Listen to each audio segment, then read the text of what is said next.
भारत माँ के वीर सपूतों के बारे में मैं इतना ही कहना चाहूँगा कि ललकार सुने दुश्मन थर्राए, सिंहों जैसा वो नाद मिला है।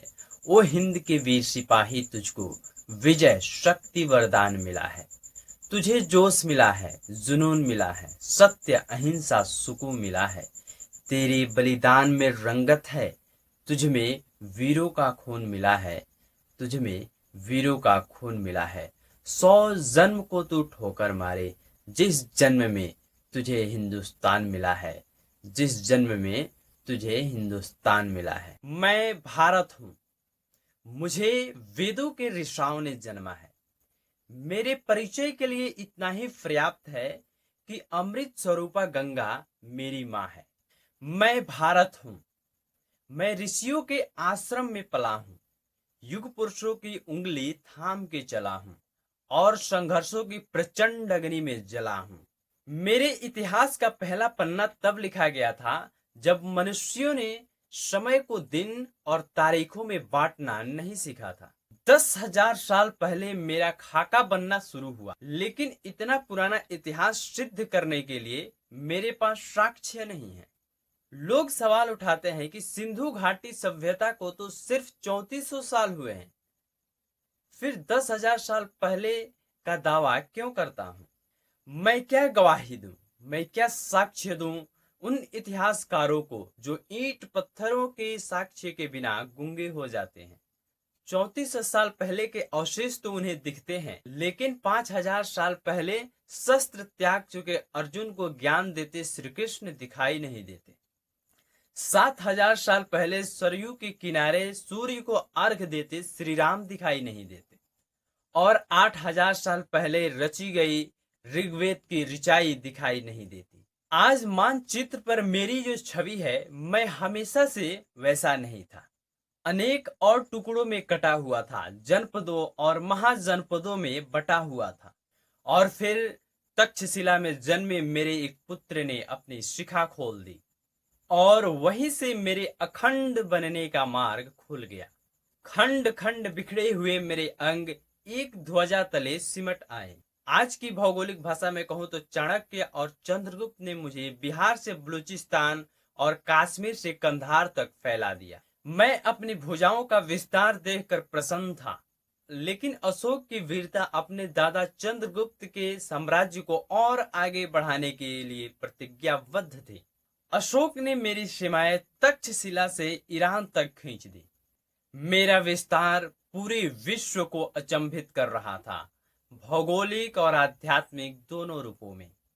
एक तरफ मेरे हाथों में चमकती हुई तलवारें लहरा रही थी, तो दूसरी ओर मेरी मुख से, मेरी कंठ से महावीर और बुद्ध की वाणी गूंज रही थी।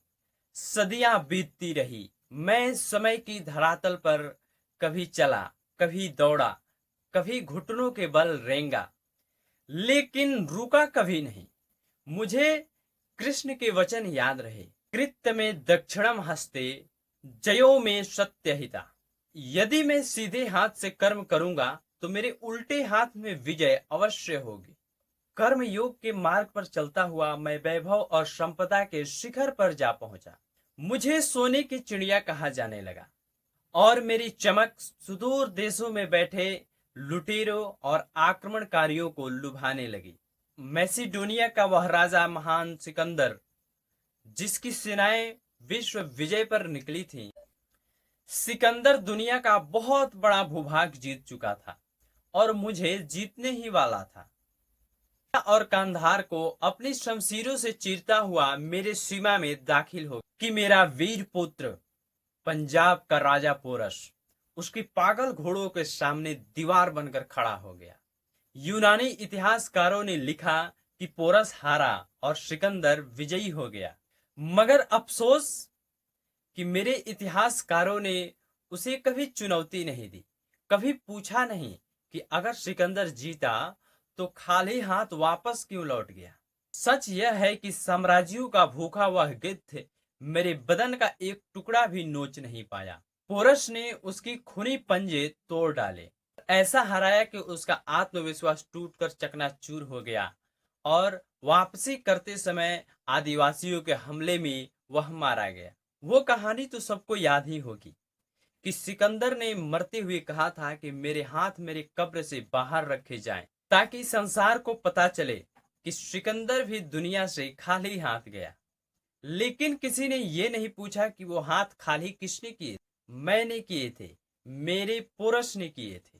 पर सिकंदर आखिरी नहीं था। और अब महमूद, तुर्क, तैमूर और मंगोल भी घोड़ों पर चढ़कर धूल उड़ाते हुए आए और मेरे मंदिरों का सोना उड़ा ले गए, मेरा ग्रंथ जला दिए और मेरे मंदिरों का सोना छिन्न भिन्न कर दिया।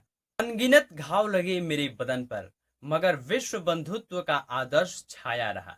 मैं परदेसी शमशीरों का छोट खाता रहा और अतिथि देवो भव दोहराता रहा। और मेरी यही शांति प्रियता 7 समंदर पार से आए हुए सौदागरों अंग्रेजों के लिए वरदान बन गया। मेरे राजाओं के दरबार में नाक रगड़ने वाले यह गोरे अचानक राज सत्ताओं के स्वामी हो गए। विक्टोरिया की भेजी हुई बेड़ियों ने मुझे ऐसे जकड़ लिया कि मेरी रक्त सिराएं पीड़ा से कराह उठे। सैकड़ों वर्षों तक विश्वासघात की धूल से मेरा दम घुटा। मुझे याद भी नहीं आता कि कितने बार मेरी गरिमा का हनन हुआ, कितना बार मेरा स्वाभिमान फूटा। लेकिन मैंने भी ऐसे लाल पैदा किए थे जो रंग दे बसंती गा के फांसी के फंदों पर झूल गए। मुझे याद आती है लाहौर सेंट्रल जेल में मेरा भगत अपनी बैरक में कैद है। फांसी का हुक्म सुनाया जा चुका है, फांसी की तारीखें नजदीक आती जा रही हैं। अंग्रेज अफसर रॉबर्ट्स और बारकर उससे मिलने आते हैं, कहते हैं माफी मांग लो भगत, जान बच जाएगी। चिट्ठी लिख दो ब्रिटिश सरकार को, कह दो कि तुम अपनी किए पर शर्मिंदा हो। हम भूल जाएंगे कि तुमने असेंबली पर बम फेंका था, सैंडर्स की हत्या की थी। भगत ने रॉबर्ट्स और बारकर की बात मानकर चिट्ठी तो लिखी, लेकिन उस चिट्ठी में क्या लिखा था? भगत ने लिखा कि मैं ब्रिटिश सरकार से अपील करता हूं कि मुझे फांसी न दी जाए, क्योंकि फांसी अपराधियों को दी जाती है। मैं क्रांतिकारी हूं, मैं एक सिपाही हूं, मुझे चौराहे पर खड़ी करके गोली मार दी जाए। ये युद्ध का विधान है कि गोली से मरने में सिपाही की शान है। बेगैरत अंग्रेज सरकार एक देशभक्त की जरा सी ख्वाहिश पूरी न कर पाई।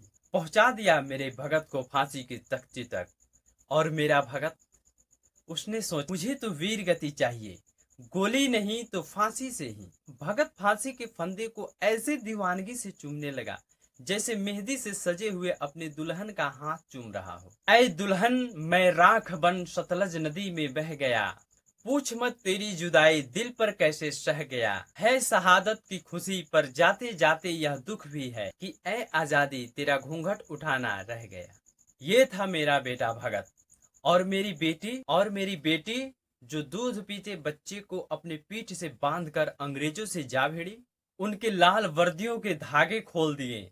लक्ष्मीबाई, जो हाथ मेरे ओर बढ़े उन्हें काट कर फेंक दिया मेरे वीरों ने। जो आंखें मेरी तरफ उठी वो बुझ गई हमेशा हमेशा के लिए। मैं भारत हूँ, बलिदानियों के रक्त से भीगी हुई मेरी वादियां हैं।